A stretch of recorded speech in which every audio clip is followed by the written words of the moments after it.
Thank you, Mr. Speaker.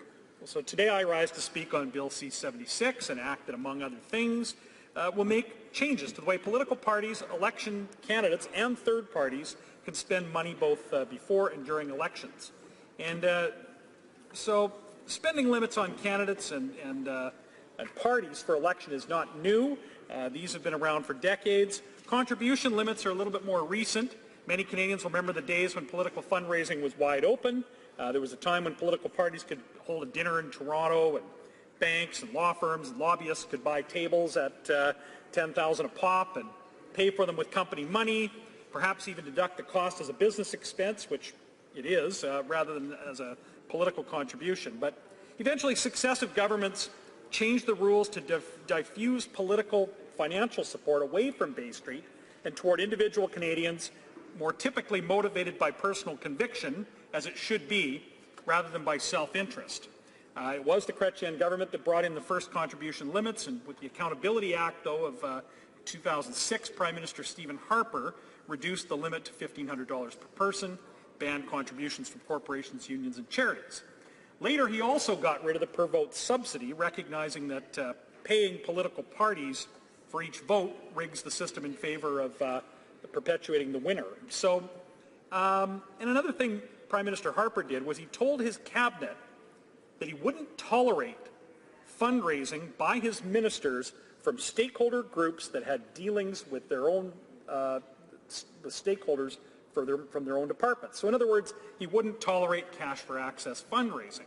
Now the reason that I bring up this brief history on political party fundraising is because the most important aspect of this bill, Bill C-76, is the way that it deals with election and pre-election spending. And this bill cannot possibly be separated, the environment that this bill is tabled in can't be separated from the spending and fundraising environment of that the present governing party finds itself in. So make no mistake, Mr. Speaker, or Madam Speaker, the Liberals have struggled to raise money in the post-corporate donation and post-per-vote subsidy era, while at the same time they have greatly benefited from spending by third parties. Some third parties are virtually Liberal proxies, and others are foreign entities with an agenda hostile to Canada's best interests. So when elected, the first thing these Liberals did was they started holding these secret cash for access fundraisers. And we're not talking about a one-off, Madam Speaker. We're talking about a fundraising system wherein a significant part of Liberal fundraising relied on these kinds of events. Now, when the media and opposition parties criticized this practice over a period of months, the government House leader said, I think at least some 200 times in this House, she said, Canada's fundraising laws are among the strictest anywhere in the world. And I agree with her. We've already mentioned this, though. Canada does have, I agree with her, that the fundraising rules are strict. The problem is that the Liberals have tried to get around the rules, get around the spirit, and in some cases the actual letter of the existing elections law and fundraising practices. So here we are today debating Bill C-76, knowing that Canada, as she has said, already has very strict fundraising rules that makes it very difficult to raise money any way other than through small donations from individual Canadians, Canadians motivated by support for a party's ideas or its candidates. So what can a party in government do when it can't raise enough money on the strength of its ideas, when it's carrying around the weight of its own dubious track record? When it's struggling to raise money, it can do two things. It could limit expenditures by political parties, or it can make it easier for third-party proxies who are not subject to the same rules as a political party and have these third parties do their job for them. And this bill enables both of these things to happen. On the expenditure side, this bill creates a pre-writ expense restriction which will help the Liberals who are struggling to raise money.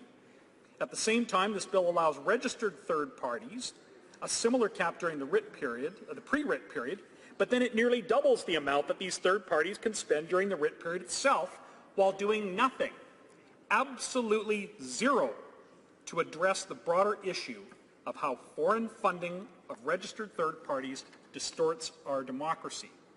And this is the most important part of the bill. At an absolute minimum, the changes to the spending rules contained in Bill C-76 are a cynical attempt to compensate for the Liberals' inability to raise money on their own, or at worst, this bill represents a willful refusal to deal with attempts by foreigners to influence Canadian elections. The bill contains token lip service to the problem by creating this pre-writ election period in the summer before a scheduled fall election, by banning foreign contributions to third parties during that time. But this bill creates an expense limit, during that time, which, by the way, for third parties is nearly the same limit that a political party would have. But the government will no doubt claim that it's now addressed the problem by doing so, but nothing could be further from the truth. This bill nearly doubles the amount that third parties can spend during the writ itself, and again, does absolutely nothing to address the much more serious problem of the way foreign organizations are undermining Canadian democracy. So how serious is the issue of foreign-funded third parties in our election? How do we know that foreign interests are exerting influence into Canada's election? Well, the answer is simple. We know this because registered third parties that receive millions of dollars in foreign money openly brag about their success in influencing the outcome of the last election. And in the case of the Tides Foundation, who is the foreign paymaster of at least 8 domestic third parties that campaigned in the last election, they openly state that its agenda is to shut down Canada's resource industry, and it likewise claims credit for the substantial success that anti-energy agenda is currently enjoying under this government. Take the example of Lead Now. That's an organization funded by the anti-Canadian Tides Foundation. It boasts about the role it played in defeating the previous government. Its own published report following the 2015 election claimed, quote, "We selected target ridings with field teams run by paid Lead Now organizers," unquote. So this post-election defeat Harper report went on to detail how they systematically targeted ridings based on detailed, extensive, and expensive professional polling research and focused their attention on those critical ridings. And they further went on to take credit for the defeat of Conservative candidates in 26 out of 29 targeted seats and having 96% rate for their endorsed candidates. This is no mystery, Madam Speaker. They're bragging about how they use foreign money. Well, they don't maybe brag about that part of it, but they received foreign money and are bragging about how effective they were in using it to pay organizers to help defeat the previous government. So this isn't a conspiracy theory, Madam Speaker. It's not speculation. Foreign-funded third parties are out there bragging about how effective they are at influencing election outcomes.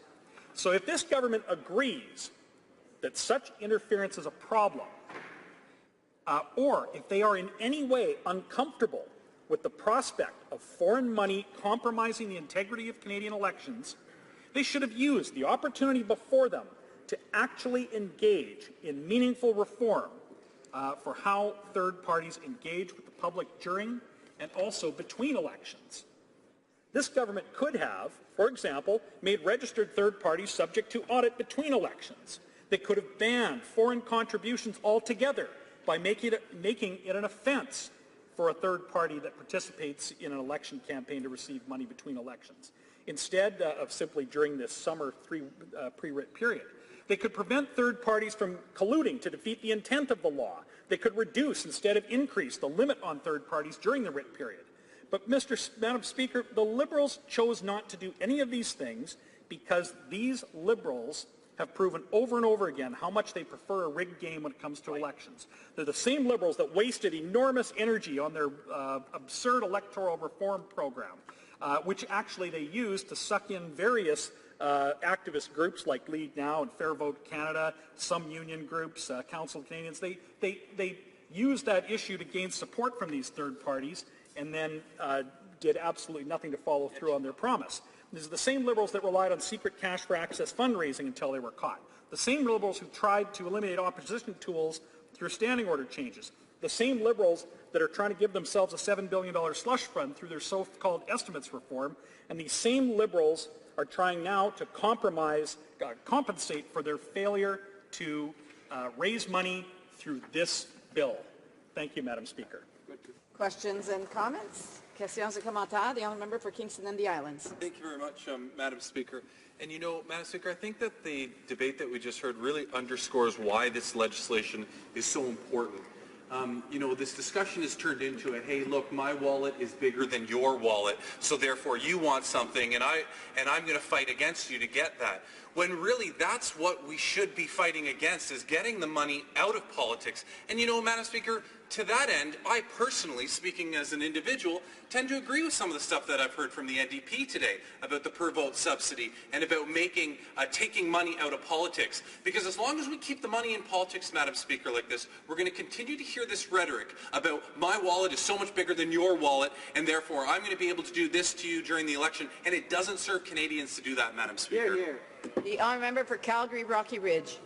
Well, Madam Speaker, the per-vote subsidy just is a way to prop up a government in power. The more votes you get, the more money you have, and so the more you are able to defeat the opposition. So I reject the whole philosophy of a per-vote subsidy for that reason, and that's part of why the previous government got rid of it. As far as money in politics, there's a difference, Madam Speaker, with small amounts. We know the fundraising rules are strict. We know that the spending limits are relatively low. So these are the reasons, these are tools through which money is taken, relatively speaking, out of politics. So this bill makes the money in politics problem worse by allowing third parties to compensate for the fact that regular people motivated by ideas and candidates are not giving to this party. Questions and comments? Questions et commentaires. The honourable member for Renfrew, Nipissing, Pembroke. Thank you, Madam Speaker. I listened very carefully to the member's speech on the Liberals' bill to rig the Canada Election Act.